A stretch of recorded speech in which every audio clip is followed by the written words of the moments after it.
welcome MT Lynx to our wonderful interviews for our fall book festival. Thank you so much, Manager. I'm very excited to be here. I'm so excited to have you, and I was going through all of your website and all of that, and please tell us about your books. Says you've got three titles. Technically four at this point. I'm working on five.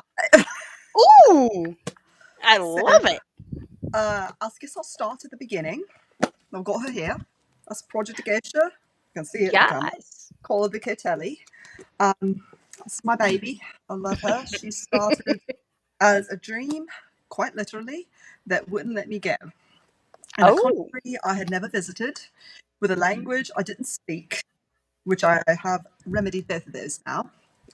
And she is also the book that, and I apparently decided to give it a gender here randomly, I'm going to call her a she, but it's also the book that started it all and has blossomed into a teaching edition as well, setting oh, up for going into schools.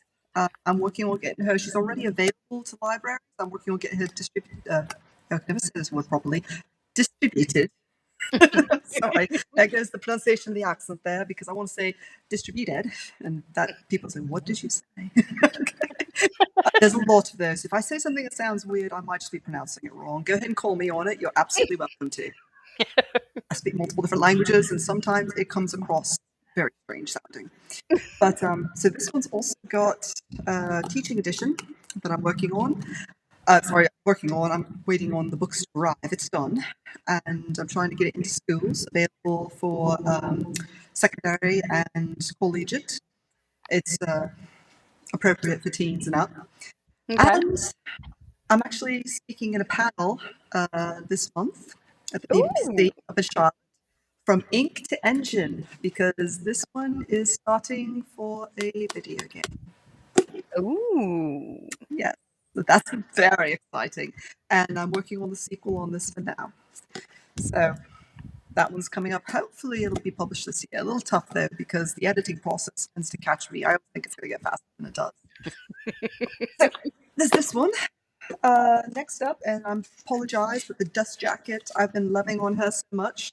The dust jacket is all wrinkled, but this is Myths of Indelia, the Ballad of Inyana Maltso. Ooh. Delivery very soon, hopefully a couple of weeks. And I've had delay after delay after delay on this one. So I know there's a lot of people who pre-ordered and they're going, "Where is it?" And I'm like, "It's printed. I've seen it. I just need them to ship it to me. I can sign the fly leaf so you can get it." But so this is my second baby. She is a different series. So for Project AGOSHA, there's going to be at least 7 books. I've got plot arcs for 7. This one's going to be 3. I keep looking at the wrong side of the camera. I apologize. It's altered this way, and I'm looking this way, and you can see me. But if I'm doing this, I can't see anything. So yeah, the flyleaf is positively ragged because I've loved on her so much. But she's my second series, and this is going to be at least 3. Maybe a prequel. Somebody's already been pestering me for the prequel on this. But this is actually based in Dungeons and Dragons style. None of their Ooh. IP, but it's that kind of concept. Very Tolkien. Okay. So those are my 2 physical copies currently. And here comes, so that's technically I've talked about 3. The 4th one, publishing this month, is my first comic book. It's actually a manga based on my Bluefy comics. And I should have it before the end of the month, hopefully before the BBC. And Yay. I'm very excited about that one. It has merch that goes with it. So I've actually got some plushies for my comic characters. I'm so excited. Ooh, this will be interesting. And that will be with you. All of those will be with you in Oh, October. yes. So exciting. I love it. I I absolutely love well, I love books, and we're going to have such a variety and so many new books. There's a lot of, a lot of the authors are having, oh, we're going to have this title by the time, don't have it yet, but we're going to have this title by the time we get there. And it's like, oh, this is so exciting. So that is so cool. And you said that you have plotted out how many books now for the first series? 7? So I've got the first series, Project AGOSHA, is obviously there. I'm working on the sequel right now, and there's 5 more to come. And Oof. I wish I could show you the wall. I've got to take a picture at some point. You know that meme where the guy's got the conspiracy theory, like covered in notes and everything? There's red string going, and everybody's like looking, going, that's what it looks like. I need to take that picture. I mean, like, That will be awesome. So you are a definitive plotter then for your books, or I'm always plotting something. Actually, so, and that's one of the things that I'm working on for my panel discussion when I'm talking about the video game side of things, because authors will tell you up front, there's so much lore. I've got to cut like a third of it, or 2/3 or more, to be able to put it into book series. Otherwise, you're going to walk around with a book that's like that thick, and nobody's going to want Mhm, to publish that. Okay, even the printing houses, they look at it like, ew, if you're over 100,000 words, we're going to charge you ridiculously to print it. Like, mhm, yeah, because there's so many stories. This every side character's got, you know, his favorite story from his grandmother, and he loves playing, I don't know, snooker 4 times a week with his best bud, who's actually the main character. But that's just a side story. But all your characters have side stories. Your side stories have side stories. And when you're in the middle of writing your bleeding main quest, all of a sudden you've got these side quests. Sometimes the side mhm. quests become part of the main quest because it's that important or that cool. So Mm. when you're writing, especially if you're looking at expanding your IP, which I'm Mhm. doing here, I'm trying to build an empire one brick at a time. You need all those side quests, all those stories, all that random marginalia that you throw in there or that you throw out. You got to keep that because that builds everything else. Plus, Mhm. if you ever do anything else like a Patreon or you have other like support groups and things like that, you want to give them more, and that's where you do it. And I think a lot of authors or young, especially up and coming aspiring authors, they know you have to stick to one story. No, let the darn thing ramble. And sometimes you get some of the coolest stories that way. Mhm. Do you think Tolkien cut most of that out? No, I think he kept the majority of it in. That's true. Very cool. So what got you started writing? Oh, uh, well, I started writing poetry when I was very young. I mean, talking like not even tweens at that point. And it was Mhm. absolute garbage, but I was having fun rhyming. I think I found out what a haiku was, and I spent a majority of time having way too many haikus. My parents, if they ever tell you, like, gosh, you don't want to know. Those syllables are so much fun. But I started writing poetry, I enjoyed it. But then I just write poems that became really long, like monologues, and I just kind of evolved. I want to tell stories, and I still want to tell stories. I hope they entertain people as much as they entertain me, because I write what I like to write, and it's also one of the reasons I kind of strayed into indie and stayed there. Is I control all of it, and that Yes. means if I think it's a good story, it stays in there. I don't necessarily have to care if somebody says, "Oh no, that's not appropriate to talk about." All right, well that's your opinion, and you're welcome to it, but you don't have to read it. So That is true. With being an indie author, you have so much creative control over everything. yeah, And that is what I think really inspires me as far as the whole indie community is there's so much creativity absolutely. and there's so many stories out there that who's to say what is appropriate to read about. Oh, I love that too because, and now I'm gonna go ahead and say up front, you have so much creativity and you have the responsibility for all of it. You also have the responsibility. ability for all of it. So their Mhm. level of, oh, you can write whatever the French taste you want to, um, but you also have to tell people, hey, I'm writing about that French toast too, you know, just Mhm. so they know what they're coming up against. But I'll give you a couple of authors I've read who I love their work. Atlas Creed, he Mhm. doesn't shy away from hard subjects at all. It can be a very tough read sometimes, but Mhm. he's very honest about that, and he's very honest in his writing. So his writing is very engrossing. He'll grab you, but sometimes you'll get a, with the subject matter sometimes. But he's fabulous about it, and he doesn't pull any punches. He tells you up front, "Hey, this is what you're up against. Just let you know." S.I. Foote, that's another indie author who I follow, and I love their series. They're positively brilliant, and they also don't shy away from hard topics. And I love that about the indie community. Is, to be perfectly honest, a lot, and this is nothing against the trad community, the trad published authors and the trad publishing groups. You have to publish what sells because they're big companies. Okay, so they Mhm. have to shy away from things that they're worried won't sell. I understand that. As a businesswoman, I understand that completely. Mhm.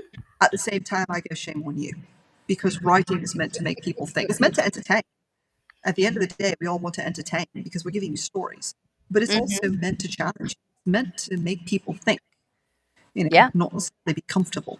Sometimes you want comfy stories. I do agree, there's comfort stories, but fantasy is supposed to be a methodology for how we address things that are uncomfortable. Mm. I like it. My, So, do you see yourself going outside of the fantasy realm? I have, unfortunately, in the fantasy world, dipped my toe a little bit into, oh, this is going to be one of those that I have a difficult time pronouncing properly. It's kind of like the word mirror. You're going to hear me roll my R's because if I don't, it sounds like I'm saying near. So I'm warning you that up front. So if I say this weird, I'm trying to pronunciate properly because if I don't do that, people think I say a different word. Okay. I have dipped my toes into the horror genre. I'll go ahead and Mm. let you imagine what that word would have sounded like if I didn't roll that R. I've had many people, you're doing the what? Yep. The what now? The horror genre. Two different genres altogether. Very much so. But that's why I roll my R's occasionally when I'm talking, and people are like, you sound a bit pretentious there. I'm like, no, I'm trying to make sure you don't think I said something else. I can't win. But anyway, yes, in some of my writing, it's gotten a bit gory, let's say, a little gory. Ah. So Project AGOSHA doesn't shy away from that in some of the tougher scenes. And Miss Vandalia takes that to the next level. Gives it its cliff notes and goes, "No, you don't know anything, darling. Come with me." So I've considered stepping out of fantasy entirely and writing some more of the suspenseful horror because I've been told that actually my very first review, which wasn't great, but it's 3 stars or something.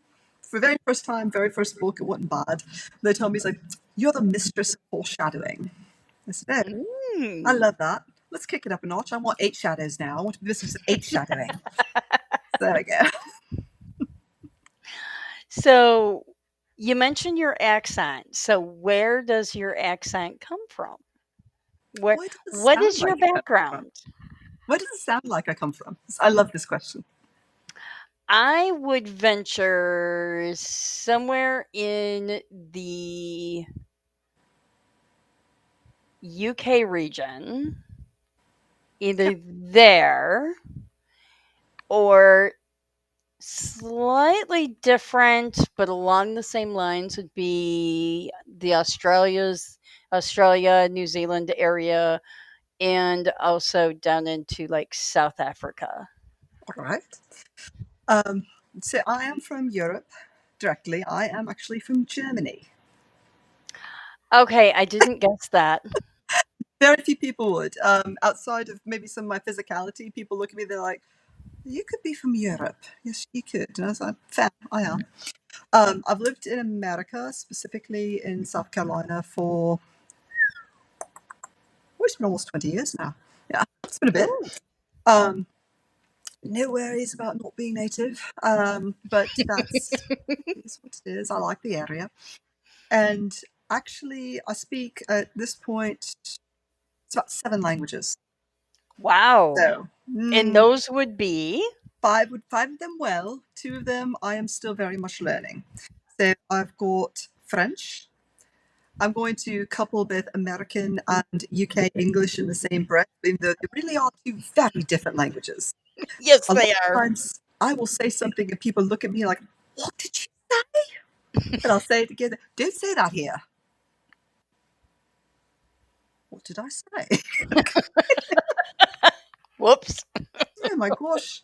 This is talking about this. It's a bummer shoot. It's a what? It's a bummer shoot. A parapluie. What? It's an umbrella. What do you have to say? Oh my gosh. All right. But anyway, things like that. Okay, we're not going to talk about car trunks here or Mm. cigarettes or anything like that. Using the wrong terminology, people here think they're ready to crucify you. And I'm like, this is just language, people. Come on, I'm not being offensive, am I? But anyway, so French, English, and American and UK, Welsh, a wee bit of Scottish, wee bit of Irish. I'm working on both of those to improve them better. Italian, Mm. and a little bit of Chinese and a little bit of Japanese. I'm going to mix both of those together because they're learning curve. I have a harder time with the Asiatic language for the writing part because it's so much to memorize. Although, to be fair, Welsh is a completely different alphabet to most of it. So that's fun too. Oh, really? Mm-hmm. Mm. TH is 1 letter. LL is 1 letter. PH is 1 letter. Interesting. FF is 1 letter, and it sounds different than F. The F in Welsh is a V sound. The FF is a F sound. The L Hmm. is a L sound. Oh, I'm going to do this on camera, aren't I? Yeah. The LL is a sound, like an angry cat. There you go. Love And, it. and any of my friends overseas, especially my Welsh speaking friends, are like, she did the hiss on TV. How did she did it? She did it. That's awesome. So much fun. It is. I love language. It's one of my favorite subjects. So, where about in Germany then? Oh, I'm a Hessian. I'm from Frankfurt area, Frankfurt am Main. Okay. Yes. So I'm sorry, I left off the language there, German. Just didn't even think about it. It's like it's stuck in their head. It's like, oh yeah, they're also German. Sorry, it's probably a couple there left off there. Sign language, a little bit of that too. I'm getting better, but often I'm told that I'll make, especially since I deal with science and language so much. If I try to sign something, people are like, "Hey, you signed something kind of dirty there," and I'm like, "No, no, I didn't. That's actually the sign for it." So never mind. Which stop am I right at? There you go. Too much fun. Well, I certainly am looking forward to meeting you in person in October for our wonderful event. You're going to be one of 32 Oh wow, authors, gosh. and we're going to be in the historic Greer Depot, which means there's a chance that trains can come by. Ooh, I love trains. So, I'm very yeah. excited to be there. I'm actually really pleased. I was sitting there sweating over the application. I'm like, I know where that area is. I know. I've been used to live in the upstate. I'm like, oh gosh, I hope I can go. Sorry. It's it's so much fun, and I absolutely love the little town of Greer. We're gonna have a book drive, which it's new and gently used books that are going to Greer Relief, which I have to stop and actually enunciate because you're talking about enunciation. Because sometimes I'll roll it all together and people are like, "What? Grief. What kind of leaf?" A grief. No. Stop rolling your R's. It's so much fun. So yeah, we're gonna have a great time. We've got indie authors. We do have some trad authors that are will be joining us. So it's Really, gonna be a mixed bag. We have all kinds. In fact, I'm gonna cheat and look at my event summary because get the I can. preview. We are going to have 32 authors, approximately 176 book titles Wow, wow. in 48 genres. And to me, that's just awesome. Feeling mildly intimidated here. No, we are going to have a good time. It's going to be a great time had by all. We're going to be getting to know one another. Um, Looking forward to all of the people coming out and purchasing books and learning more about all of these wonderful authors and getting to know everybody. It's going to be a good time. I hope so. And it's Like it's October. going to How be a can good you? time. You always have fun in October. It's a fun month. It's also a little bit cooler, so it's going to be more enjoyable all the way around, especially in the upstate. And we'll be indoors. Even better too, because air It, conditioning. it's indoors. It is Oh, an indoor event. No tents needed. I love it. oh, I do too. I've been lucky so far, knock on wood, that I've been indoors every event I've been at. But Mm. I've attended some that they were exclusively outdoors, and those poor people. Everybody looks so happy and so sweaty and so hot. And even they had like little fans and little swamp coolers and whatnot, and they all still Mhm. looked very. It's just too humid. I'm like, yeah, in the summertime, my gosh, I understand why, but why? Yes. So we will be indoors. It'll be cooler outdoors, and it's going to be a good time for all. And I am so glad you took some time out of your day to come join me on here. I'm very excited. I was so looking forward to meeting you and definitely, talking and just having fun. I will see you in October. Can't wait to be there.